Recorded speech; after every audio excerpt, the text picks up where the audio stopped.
Welcome to Wine Library TV. I am your host, Gary Vaynerchuk. And this, my friends, is the Thunder Show, aka the Internet's most passionate wine program. And we have traveled, my fellow Vaniacs. We are live here in Paris. Let's hear it for Paris.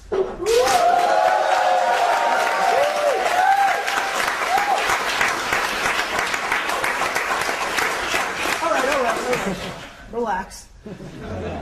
We have a great environment here. I'm super excited. This is clearly going to be a two-parter. Heck, with 6 wines, this many awesome people and 2 guests, this may become our first 3-parter because there's a lot of wine to get through, and I'm very excited to be here.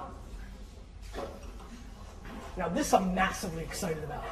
This comes from a producer that I've supported in the past and have bought for a long time. It comes from a really nerdy importer. When I first took over my dad's store in really buying in 94, 95, when I was still like 18, 19, my biggest thing that I wanted to accomplish was to be as nerdy of a wine buyer as possible. So I started looking at all the places that we did not have good representation. And we were very thin in the Loire Valley. We maybe carried 1 or 2 Sancerres, probably like B&G Vouvray. We didn't do anything with Loire Valley Reds. We didn't have any Chinon, and it was a really fun place for me to go after. And Savennieres has been a place that has long received fairly strong press in the U.S., especially when Parker used to do it. Used to give a lot of good 91, 92, 93, 94 point scores, and they were well priced, you know, under 20, under 25, but never totally caught the imagination of the U.S. public. You know, Chenin Blanc, things like that. It's always been an interesting story to tell. But Domaine du Closel, is a producer I brought in very early on. It was one of the first Savennieres I ever had and really fell in love with it. This is their 05 Clos de Papillon. It comes in at the price point of about $35 US.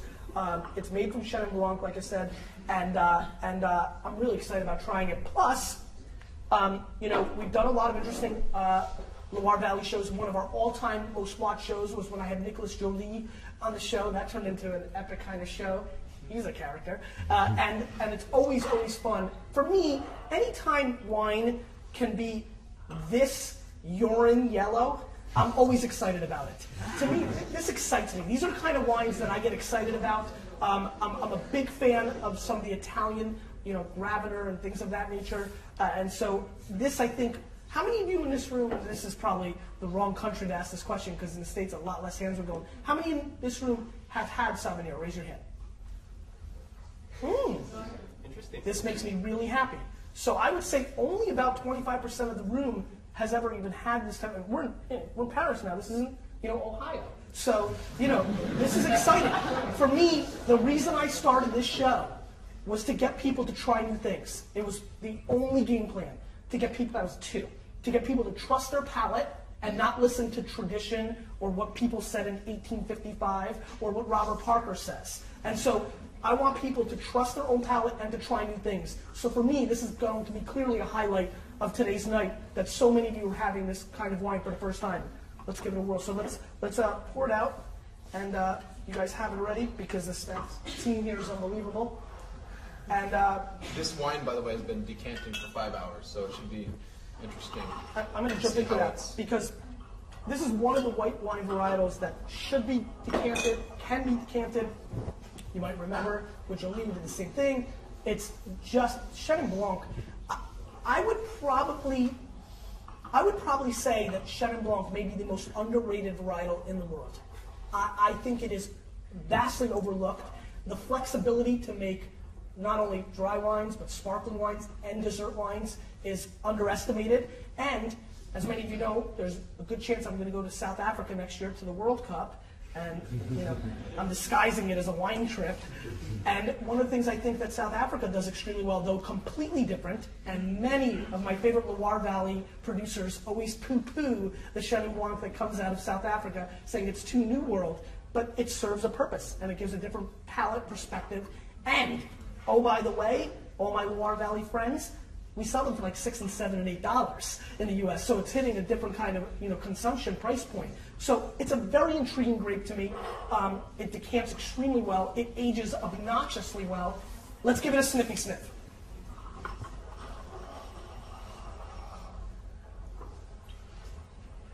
very rich nose. Very, very distinct nose. Now this nose could turn off a lot of people. I mean, this is a very, very complex and earthy, grindy, kind of dirty, nose. I mean, it's definitely going to, real quick, we'll just do a quick survey of yes, no. How many people like this nose? Raise your hand. How many dislike it? Okay, probably about 80-20 liked it. Again, very kind. But you could smell the complexity, I always say, on these wines. There's just clearly, there's clearly, just an earthy kind of, there's some straw. I taste I almost smell like hay-like characters. What are you guys picking up on the nose? Baked apple. Baked apple. I was getting just kind of the leaves from the vinification, the kind of like a liquor, more alcoholic than the other two. Is anybody picking up licorice on the nose? Yeah. To me, this is almost like, and there's a lot of hands that kind of went back to, this is almost like when you take real licorice and you put it in your microwave and you put it in for a minute and you melt it. This is almost like melted down licorice to me on the nose. And again, this is something that a lot of people wouldn't refer to, and there's also some white flour. There's some really interesting white flour on it. I mean, this is a really interesting nose. I really quite like it. Let's give it a whirl. The nuts? I'm sorry? Nuts on it? Yeah, there's a little bit of nuttiness, I would say, but it wouldn't be as distinct. I mean, to me, the licorice really started taking over as I started smelling it more and more. Let's give it a whirl.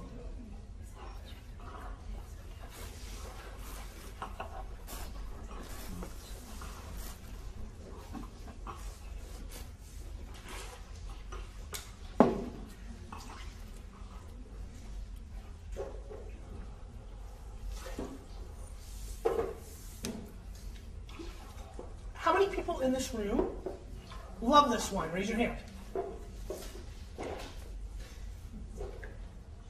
9. How many like it?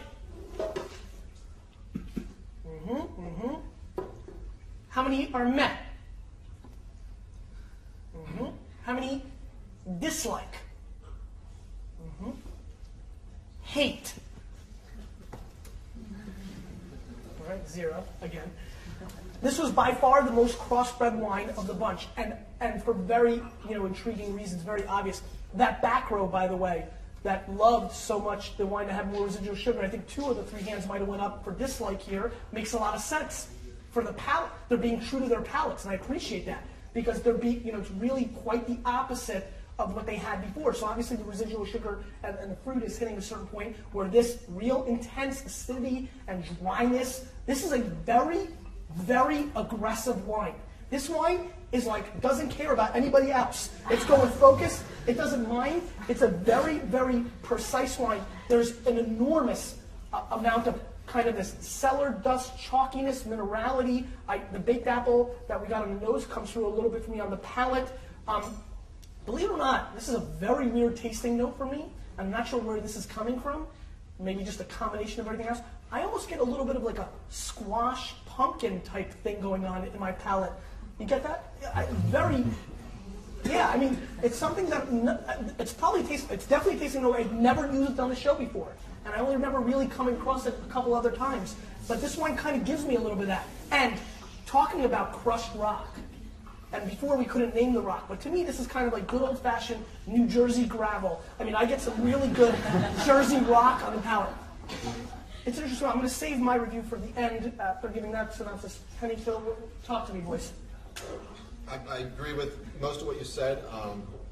Definitely really like the complexity. The very first thing I got was like a roasted almond or hazelnut, and then it kind of dissipated a little bit. But the complexity stayed on, and it's definitely, it's got a nice kind of crushing acidity to it, but not overbearing. I rather like it. I really like this wine too. I think you can really feel the complexity we had on the nose and in the mouth. I mean, it's almost hurting, like you said. It's very aggressive, and the length is beautiful. I think Chennai is really a grape that lets the terroir speak, and here we have a very complex terroir with tons of different soils and rocks, types of rocks, and I can really find that in the wine, so that's interesting to me. I'm in love with this wine. I actually like it a whole lot. Whereas in contrast, the last 2 wines were more popular in the room. I think this wine massively outshines the last 2 wines for my palate. I think this is outrageously complex. I think it is extremely well made. I'll tell you one thing that I think is grossly underrated that none of us brought up. This wine is big time silky. I mean, this has a really silky kind of component on the palate. It feels nice in your mouth. You know, it's got a great body structure, and I'm completely blown away by this effort. I think this wine is spectacular. I think it's a wine that most people would overlook, definitely not pick up on a whim in the wine shop, but I promise you, if you want to talk about a white wine that has the guts and the audacity to stand up to red wine foods, this is the kind of wine I pair with red wine foods that a lot of people don't think about. I think there's a lot more pairings out there that are overlooked. To me, I would pair this, for me, with steak tartare. I would go that angle. I think this can hold up to it. Let me rephrase that. I know it can. I've done this kind of pairing in the past. And get me a little bit of fries and put the egg on top, and I'm one happy camper. I think this is spectacular. I'm going to score this wine 92 plus points. And I think for the price point, given that suggested retail is 35, I'm sure that means you could find stores that sell it in the high 20s. I think if you're exploring and you're looking to expand, this is a wine that needs to be added to your repertoire. Awesome. Let's move on.